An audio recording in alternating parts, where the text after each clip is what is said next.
Bonjour à tous. On m'a récemment demandé ce qu'il était possible de faire avec la version mobile de Power Automate. J'étais un petit peu surpris car jusque-là, je ne m'y suis intéressé que de loin. Alors je trouvais ça plutôt pratique d'utiliser l'application mobile pour lancer des flux instantanés, comme je le montre dans une de mes vidéos. Je mets le lien en description. Mais je n'ai jamais pris le temps de faire réellement le tour du produit. Eh bien c'est l'occasion de m'y mettre et de réaliser une vidéo sur le sujet. Si cette vidéo vous plaît ou vous apprend quelque chose, n'oubliez pas de la liker. Abonnez-vous et partagez-la également. Allez, c'est parti!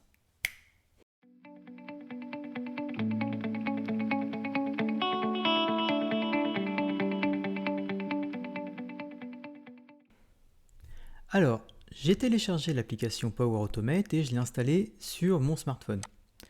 Je vais donc la lancer, voilà, et je me retrouve sur l'une des pages de l'application. Sur cette page, je vais retrouver l'ensemble de mes flux qui ont été créés avec Power Automate dans le cloud. L'application est composée de 3 rubriques, les flux instantanés, ainsi que les approbations. Sur ma page des flux, je retrouve donc l'intégralité de mes flux, séparés en plusieurs onglets, mes flux de cloud et les éléments partagés avec moi. C'est important de prendre en compte cette notion parce que parfois on ne retrouve plus son flux, tout simplement parce qu'il a été partagé. On a un bouton qui sert à rafraîchir l'écran. Effectivement, parfois, alors au lancement de l'application, pas besoin de la rafraîchir, mais parfois on en a besoin pour voir les flux. Là, c'est pour sélectionner le tenant. Alors là, je n'ai qu'un seul tenant à ma disposition. Et ici, sur la cloche, se trouvent les alertes. Alors, pareil, c'est séparé sur toutes les alertes à partir de ce flux et les alertes par statut d'exécution. Voilà, je reviens sur ma page d'accueil. Alors on va voir ce qu'il est possible de faire à partir de cette page, la page des flux.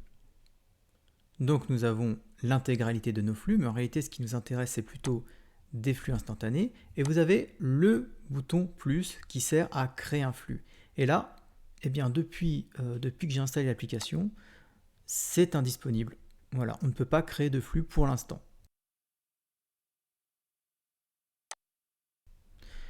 Alors je peux, en cliquant sur les 3 petits points, exécuter mon flux, dans la mesure où c'est un flux instantané, le modifier, le désactiver, le supprimer ou rentrer dans les détails du flux. Alors il faut savoir que, comme souvent avec les produits Microsoft, que je clique sur un menu ou sur un autre, parfois j'arrive au même résultat. Donc que je clique sur les détails, que je clique sur le nom de mon flux, je vais accéder à la même chose.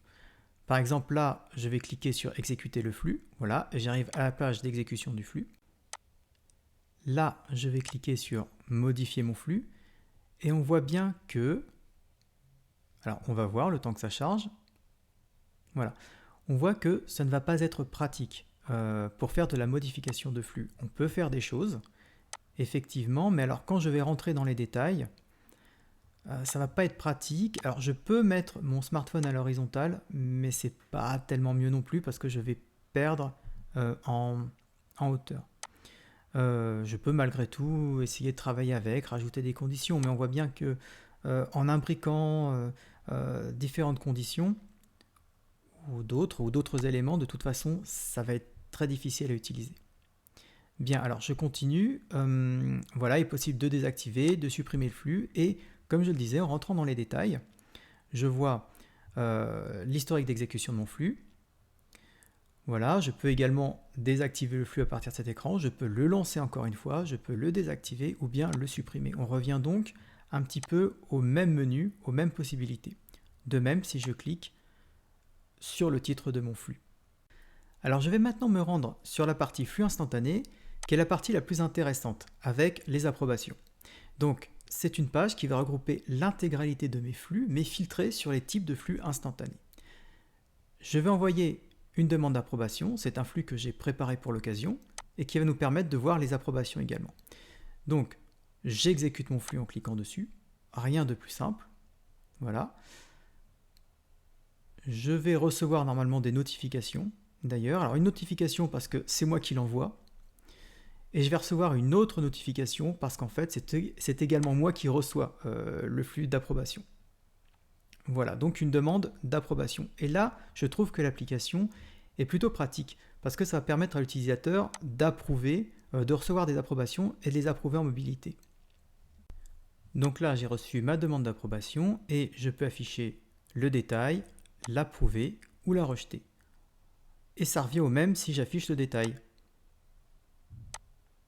Donc, je clique dessus, également même menu, je peux approuver ou rejeter. Donc là, je l'approuve. Et pour le coup, je vais recevoir donc une notification pour m'indiquer que la personne a bien approuvé ma demande. Alors, je vous ai montré un peu vite, mais je vais le refaire aussi. Voilà, c'est juste un détail. Lorsque l'application est déjà ouverte, en fait, là je vais exécuter mon flux, mais la personne qui reçoit donc la demande d'approbation, voilà, si l'application est ouverte, elle va devoir rafraîchir la page. C'est ce que j'ai fait tout à l'heure, mais je ne l'ai pas vraiment montré. Voilà, donc je rafraîchis la page et j'ai ma demande d'approbation. Bon, pour le coup, cette fois, je la rejette. Alors, si vous ouvrez l'application, ce sera déjà rafraîchi. Il n'y aura pas besoin de cliquer sur ce bouton de mise à jour.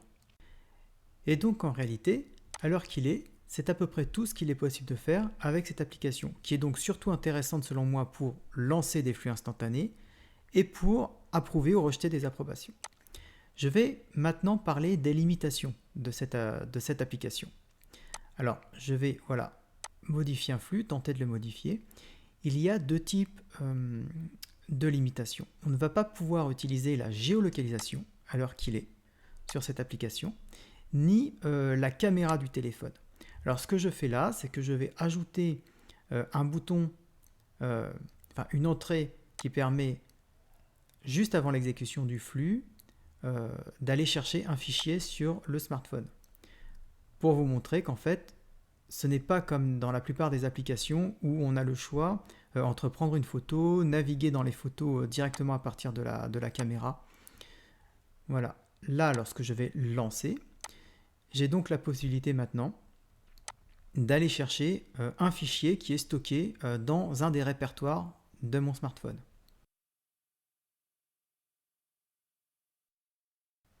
Aujourd'hui, à l'heure qu'il est, selon moi, l'application mobile Power Automate est un petit peu limitée en fonctionnalité. Elle peut se révéler cependant bien pratique dans certains cas. Par exemple, le fait de pouvoir lancer une alerte à travers un flux instantané, ou bien la possibilité de pouvoir répondre à une sollicitation d'approbation. J'espère que cette vidéo vous aura été utile et qu'elle vous aura apporté quelque chose. Si c'est le cas, pensez à liker et à vous abonner à ma chaîne. N'hésitez pas également à partager. À très bientôt.